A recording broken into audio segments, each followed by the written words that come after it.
lakukan, tentang keyakinan iman yang dimiliki oleh Daud. Itu yang luar biasa. Yang pertama di Mazmur 31 ayat 1 sampai 2 akan saya bacakan.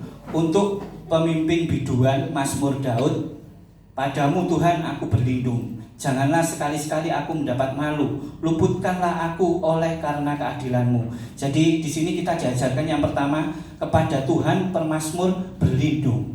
Jadi kita berlindung dulu lewat teladan Daud ini, dengan kesesakan, dengan sikon apapun sudah. Walaupun kepepet, terhimpit, keadaan ekonomi yang semakin hari semakin tidak karuan ini, tapi tetap bahwa kita punya keyakinan, kita berlindungnya sama Tuhan Yesus. Istilahnya kita ini gandolnya itu gandol Gusti Yesus saya. Ya, tidak perlu kita mencari kepercayaan-kepercayaan lain, tidak perlu kita mencari harapan-harapan di luar Yesus.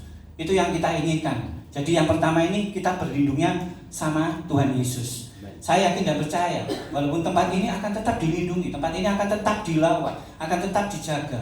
Ada rencana besar di tempat ini. Amen. Ya, itu yang harus kita pegang. Yang pertama. Terus yang kedua, pemazmur menjadikan Tuhan gunung batu dan tempat perlindungannya.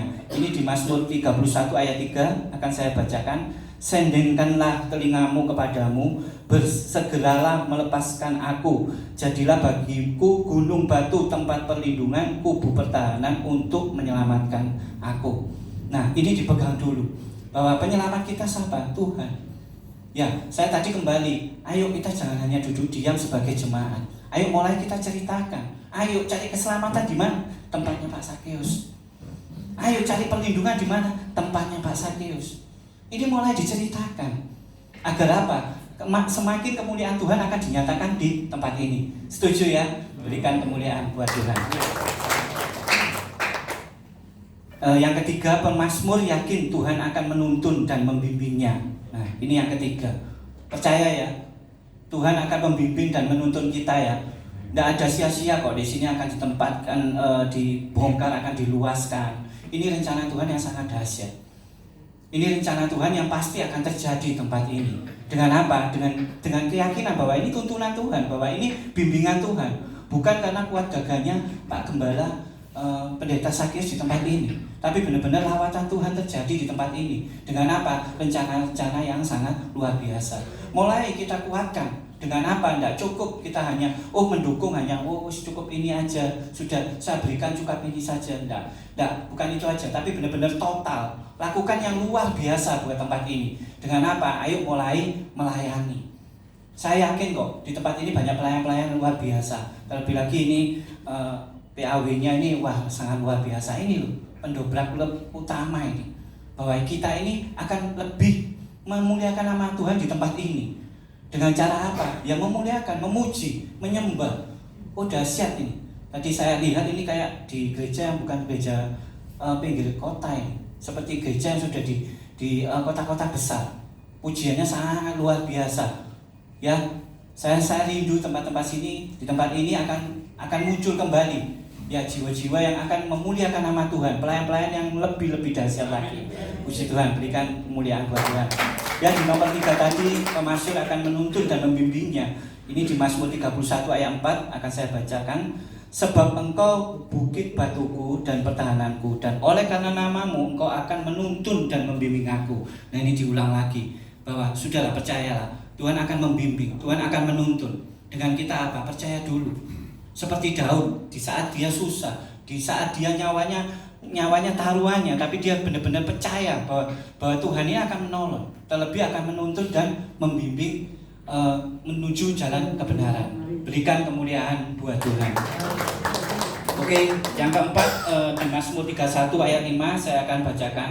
Engkau akan mengeluarkan aku dari jaring yang dipasang terhadap aku, sebab engkaulah tempat perlindunganku. Kembali lagi, kita ini dilindungi kok. Kita sudah jangan takut, kita sudah jangan khawatir, sudah. Percaya saja, yakin aja bahwa perlindungan itu kuasanya sangat besar dari Tuhan Yesus. Jangan takut apapun sudah. Kita tidak perlu kita sembunyi-sembunyi lagi. Sudah, kita keluarkan aja. Terlebih lagi, ayo mulai kita bersuara di luar. Jangan takut sudah. Tuhan selalu melindungi apapun sudah. Di Di jalan yang benar Tuhan selalu lindungi. Banyak bukti-bukti ya sudah nyata ya di luaran sana, mulai dari politik dan lain-lain, sudah mulai kekristenan sudah masuk. Banyak rekan-rekan kita. Ngapain kita takut lagi? Sudah tidak perlu. Terlebih lagi kita dukung gembala-gembala di gereja-gereja kecil. Saya selalu seperti itu. Jadi saya pelayanan saya mulai dulu ke gereja-gereja kecil ya. Saya rindu dulu ya di sini cuma hanya kesaksian ya, mungkin Pak Sakius tahu ya. Saya kenal sama orang-orang luar biasa, Pak Yunus, Om Bempi, banyak sekali, Pak Lukas Sutopo banyak. Kita hanya mau apa sih? Muliakan nama Tuhan Yesus. Kita hanya mau apa? Menyenangkan hatinya Tuhan Yesus. Itu yang terperlu. Ya, ini yang terakhir, yang kelima di Mazmur 31 ayat 6. Ke dalam tangan-Mu lah kuserahkan nyawaku, Engkau membebaskan aku, ya Tuhan Allah yang setia. Ya, ini yang kelima. Yang kelima, ke dalam tangan Tuhan pemazmur menyerahkan nyawanya. Seperti Daud sudah menyerahkan sudah. Berserahnya itu penuh, total sudah. Jangan setengah-setengah. Terlebih lagi dalam pelayanan harus benar-benar total sudah. Jangan hanya maju mundur, apalagi cuma setengah-setengah. Porsi itu yang penuh sudah. Ya, seperti opa-oma yang saya layani ini, saya mengajaknya itu apa? Total sudah. Jangan setengah-setengah melayani. Harus penuh. Di usia yang begitu luar biasa ya, sampai-sampai saya kadang ya ada ketakutan ya. Suatu ketika saya ajak opa-oma ini, ada yang umur 82. Ini kesaksian sedikit. Habis pelayanan selalu kita mendapatkan upah dari Tuhan. Yaitu apa? Habis pelayanan selalu kita ngelencer, alias jalan-jalan kecil. Sampai-sampai ketemu guanya persembuhannya PKI di mana Pak Matis? Di daerah Kediri ya. Ya, Kediri sana ya. Kita setiap setelah pelayanan kita selalu jalan-jalan ya. Saya tergoda dengan map ya, selalu cari wisata yang terdekat ya. Gambarnya bagus, ada koi, ada jalan gua. Wah, bagus sudah. Instagram ini bagus, komen-komennya juga bagus. Setelah itu kita masuk, kita cari, kita cari akhirnya yang luar biasanya, wah gak bayar. Jadi bayar seikhlasnya waktu kasih nomban, kasih 20, saya mlebu wong sak budget ya. Masuk, setelah masuk guanya cuma sini sampai situ aja. Yang katanya di situ ada koi, gambarnya koi, wah bagus sekali, wes warna-warni di Instagram. Setelah ke sana kita apa lihatnya? Lele, blebet gitu. Jadi itu sukacita, tapi benar-benar sukacita. Hanya kita cari tempat lain. Nah ini loh upah dari Tuhan. Saya rindu jemaat-jemaat yang saya bawa setelah setiap pelayanan selalu saya bawa untuk jalan-jalan. Nah, suatu ketika saya ajak jalan-jalan ke Gunung Kawi, orang umur 82. Parkir saya keliru, saya parkir di bawah. Yang namanya nafasnya orang tua itu ngos-ngosan, takut sendiri saya. Nafasnya itu sudah kayak waduh menakutkan. Akhirnya saya suruh duduk cari tempat kebetulan ada seorang yang ngasih tempat ya. Kita duduk, saya putar itu mobilnya. Nah itu ketakutan. Tapi di waktu saya bawa mobil, saya yakin Tuhan pasti tolong. Tujuan kita murni kok, kita maunya melayani. Kita semua tujuannya menyenangkan hati Tuhan Yesus. Dan saya yakin penyertaan terlebih lagi di firman ini tadi, Tuhan lindungi kok. Ya puji Tuhan sampai saat ini tidak ada insiden apapun sampai saat ini. Padahal kita pelayanan mulai dari 2019. Nekat saya bawa lansia. Tapi jujur di hati saya, lansia ini untuk nyenengno hati Tuhan. Waktu ini mek titik. Bukan karena saya menghakimi, kon biyen rusak, kon biyen gak karuan, bukan. Apa setiap jemaat di tempat ini bisa mengukur kebaikan apa yang sudah dilakukan buat Tuhan? Nggak ada kan? Ya, di waktu yang sempit ini nggak ada salahnya kok kalau kita menyenangkan hati Tuhan. Ya kita kita tadi ini kurang keren tadi. Yang tempo hari, waduh banyak joget bareng, waduh sukacita. Nah di situ loh kita menyenangkan hati Tuhan. Amin. Nggak terpikir sudah usia berapa, takut apa, itu nggak ada. Sama sekali, padahal ya yang saya bawa itu sampai umur 82. Sekali lagi saya rindu, saya hanya menjadi teladan untuk ngajak. Di sini banyak lansia juga. Minimal, ayo menyenangkan hati Tuhan gimana? Ada kur, ada kegiatan apa? Ini sangat luar biasa. Ini JG Stokam bukan mau jadi guru, bukan mau membimbing, bukan mau minteri, bukan, tapi memberikan motivasi. Yaitu tadi, waktu kita tidak tahu, waktu sedikit kita ini tidak tahu, sudah berapa kali kita melakukan kesenangan untuk menyenangkan hati Tuhan, melakukan yang terbaik buat Tuhan sudah berapa kali, kan nggak bisa diukur. Ya, di sisa waktu ini saya ajak JG Stokam, terlebih di dalamnya lansia semua, saya ajak untuk menyenangkan hati Tuhan. Dan yang luar biasanya, saya sampai terheran-heran kadang yang namanya usia, tapi melakukannya itu ngalang-ngalai renom sudah. Ini bukti nyata sudah. Kita sering melayani, bahkan kita melakukan baksos juga, bahkan kita melakukan memberikan berkat-berkat sesuai diri kita, diberkati, memberkati, penuh inovasi. Ini bukan omong-omongan tok, bukan hanya iya tok, enggak, tapi benar-benar kita lakukan, kita benar-benar bertindak. Ya, sampai-sampai kita ke GKJW Peniwen, wah sangat dahsyat, sampai 100 lebih itu jemaat kita layani. Apa dapatnya? Sukacita. Dan luar biasanya semua dana pure, enggak ada bikin proposal minta sana minta sini, enggak, pure sudah dari lansia ini. Dan luar biasanya bisa memberkati di sana. Amin. Berikan kemuliaan buat Tuhan. Saya rindu teladan ini bukan untuk gagah-gagahan. Boleh dilihat di YouTube Jesus is Good. Apa aja yang kita lakukan. Ya, sampai-sampai kita terakhir di panti jompo di sini di Turen.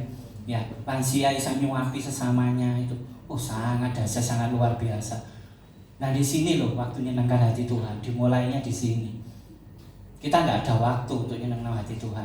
Jadi waktu yang ada ini gunakan sebaik-baiknya untuk apa? Ya sudah, untuk memuliakan nama Tuhan. Dengan apa? Melakukan yang terbaik, melakukan kehendak Tuhan. Sampai-sampai menyuapi itu, waduh, seperti kayak anak sudah. Ya, panti jompo yang di Turen sini. Nah, Krisna Mukti. Ya, waktu itu kita memberkati, kita masakan apa waktu itu nggak tahu, lupa saya. Mungkin sop apa kita disuapi itu. Jadi jemaat saya bawa ini. Nah, ini ada Pak Gunawan ini. Ya, ini juga ikut nyuapi. Jadi ini kita melakukan yang terbaik. Kapan lagi gitu? Kita harus melakukan untuk menyenangkan hati Tuhan itu kapan lagi? Tidak ada sudah. Ya, oke. Akhir firman saya akan cerita ya sedikit ya kebiasaan saya Pak Sakeus. Jadi setiap saya firman, terutama di lansia-lansia, tidak cukup. Bukan masalah kita mau minteri, kadang daya tangkap ini sudah low ya. Enggak, baterai low bed sudah ya. Ya engsel kendor tadi ya. Oli masuk kayak wakai tetap aja lecet sudah ya. Tapi yakin Tuhan itu tetap menyertai, terlebih lagi melindungi. Jadi setiap firman saya terakhir selalu bercerita. Nah, cerita ini pasti juga ada sisipan panutan dari Tuhan, teladan Tuhan itu pasti ada. Ya, suatu ketika di negara Cina, waktu dulu ada seorang petapa. Ya. Petapa ini ada petapa tua dan petapa muda. Mereka otomatis petapa berarti menyendiri ya, menghindar dari keramaian, cari tempat sepi bertapa. Nah, petapa tua dan petapa muda ini hanya dibatasi dengan sungai, ya, sungai kecil. Jadi petapa tua di sebelah sana, petapa muda di sebelah sini. Nanti di akhir cerita ini tangkap sendiri. Ada teladan Tuhan apa? Ada pesan Tuhan itu apa? Ya, suatu ketika di setiap hari mereka ngambil air bareng-bareng sudah. Ya, Pak tonggoan tapi dibatasi sama sungai, tapi otomatis membutuhkan air ya, setuju ya, buat minum, buat mandi, buat cuci-cuci dan segalanya. Ya, setiap pagi dia ketemu sudah ya, bertegur sapa sudah, podo petapai, nggak tahu jurusan apa, nggak tahu. Ini suatu cerita kolosal ya dari Cina sana. Akhirnya setiap hari mereka ngambil, otomatis bertemu, bertegur sapa. Seminggu, sebulan, setahun mereka lakukan itu terus. Tanpa ada tanya jawab, tanpa ada namanya rasan-rasan, gosip-gosip, tidak ada. Mungkin hanya sebuah senyum aja. Ya, mereka lakukan ngambil terus. Nah, bertahun-tahun mereka berjalan. Suatu ketika pemuda ini ngambil, petapa muda ini ngambil. Loh, kemana ini petapa tuanya? Kok gak muncul gitu? Sehari dia lewati, diambil sudah buat mandi, buat cuci seperti biasanya, buat minum. Sehari, 2 hari tidak ketemu. Sampai seminggu, loh kok gak ketemu? Gak mungkin nih gak butuh banyu.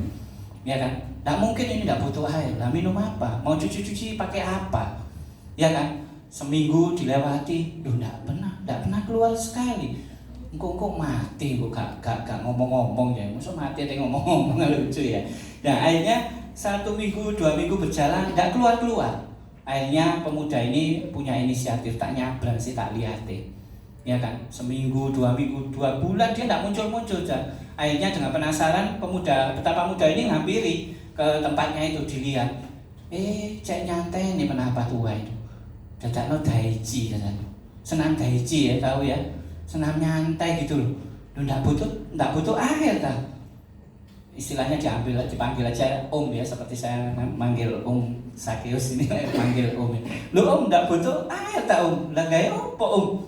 Sampai berbulan-bulan, sampai 3 bulan, 4 bulan kok nggak ngambil air? Pakai apa? Terus akhirnya betapa tua ini mempersilahkan betapa muda ini duduk, masuk, dan ditunjuki apa? Ditunjuki di dalamnya ada sumur yang airnya luar biasa. Betapa muda ini sangat kaget. Loh, waktu kita sama-sama datang di sini kan tidak ada tempat ini. Terus betapa tua ini, ya ini saya. Bertahun-tahun kita mengambil air, tapi di saat saya mengambil air, saya luangkan waktu untuk menggali, untuk menggali sumur. Sedikit, dalam. Akhirnya bertahun-tahun, akhirnya saya dapatkan. Tangkap cerita ini, ada pesan apa? Jadi kadang kita betapa muda, kita ini jadi seorang betapa muda kita ini. Kita hanya melakukan aktivitas yang hanya untuk kepentingan kita sendiri aja, sudah seperti itu, rutin dilakukan. Tapi betapa muda ini tidak melihat masa depan. Ya saya bukan mau menyocok-nyocokkan ini, saya membawa lansia, seorang lansia benar-benar mau jadi teladan. Loh banyak kok lansia yang masih kekurangan, banyak kok lansia yang masih nggak sempurna, itu banyak. Tapi lewat cerita ini, ayo kita ambil teladan betapa tua ini. Dia setelah ngambil air dengan aktivitas seperti biasanya, dia ngali sampai bertahun-tahun, akhirnya muncul sumur. Ya, ini pesannya apa? Ayo kita yang muda-muda ini jangan cuma melakukan aktivitas seperti ini aja. Ayo kita mulai inovasi-inovasi baru. Jangan hanya seperti yang dilakukan betapa muda ini, melakukan aktivitas saja, tidak ada dampaknya sama sekali. Bukan suatu kebetulan saya berdiri di sini juga sama di tempat ini. Kita nggak hanya melihat sosok gembala yang bisa jadi teladan aja. Ayo kita mulai action juga. Kita ikuti teladan Pak Gembala. Ini mau dibangun, ini mau dibesarkan. Ayo kita jangan jadi betapa muda yang cuma hanya melo ae wis dadi WL atau dadi WL. Jadi pemusik aja jadi musik. Jadi singer wis sudah selesai. Kita nggak bedanya dengan betapa muda ini. Ayo kita ikuti betapa tua ini. Ayo kita melakukan. Ada rencana apa ini? Pak Gembala Sakeus ini ada rencana apa ke depannya? Oh mau bangun. Oh ayo kita benarno lagi, kita dukung. Kita melakukan apa yang menjadi kehendaknya Tuhan, yang baik-baik aja sudah kita lakukan di tempat ini. Ya, setuju ya? Berikan kemuliaan buat Tuhan. Saya rindu tempat ini bukan aja nanti jadi hanya tempat cuma hanya seperti ini aja, bukan. Nanti juga tempat ini akan jadi teladan di luar sana. Bahwa di sini loh dimuliakan. Bahwa di sini loh ada mujizat yang luar biasa. Lewat nanti pembangunan, lewat nanti apa rencana-rencana apa kita nggak tahu. Ya saya rindu di sini kaum muda, ayo mulai kita jangan jadi seperti betapa muda. Ayo kita ikuti teladan-teladan yang lebih tua ini tadi. Ayo kita mulai menggali lebih dalam lagi, lakukan yang lebih luar biasa lagi. Ini tadi sudah luar biasa. Ini baru kali ini tadi dibotan sama WL. Ya kita sudah pernah lihat mungkin di kota-kota besar. Di kota-kota kecil mungkin saya tidak mandang ini desa atau apa. Kadang nggak ada ini, seperti ini tidak ada. Nah ini bentuk inovasi baru. Nanti makin dalam lagi. Ya nanti terjadi apa? Kemuliaan di tempat ini. Berikan kemuliaan Tuhan. Ya sekian terima kasih saya undang bangkit berdiri. Mari kita berdoa. Ya Allah Bapa, di dalam nama Tuhan Yesus dan pertolongan Roh Kudus, Tuhan terima kasih buat lawatan-Mu Tuhan di ibadah pagi hari ini Tuhan, Kau sangat baik Tuhan, Kau sangat luar biasa Tuhan. Terlebih Tuhan, firman-Mu Tuhan yang semakin mengetuk hati pribadi lepas pribadi Tuhan, untuk semakin percaya padamu Tuhan, untuk semakin berharap hanya padamu Tuhan. Tuhan, terkhusus Tuhan saya berdoa buat pendeta Pak Sakius di tempat ini Tuhan, Engkau pakai semakin luar biasa Tuhan. Engkau pakai sebagai teladan kebenaran di tempat ini Tuhan. Terkhusus juga Tuhan buat rencana-rencananya Tuhan untuk pembangunan di tempat ini Tuhan. Engkau lawat, Engkau ikut serta Tuhan di tempat ini Tuhan, agar kemuliaan mujizat terjadi di tempat ini Tuhan. Saya juga berdoa buat pelayan-pelayan tempat ini Tuhan, untuk semakin dalam Tuhan melayani Tuhan, untuk semakin dalam menyenangkan hati-Mu Tuhan, dan semakin dalam hanya untuk seturut kehendak-Mu Tuhan.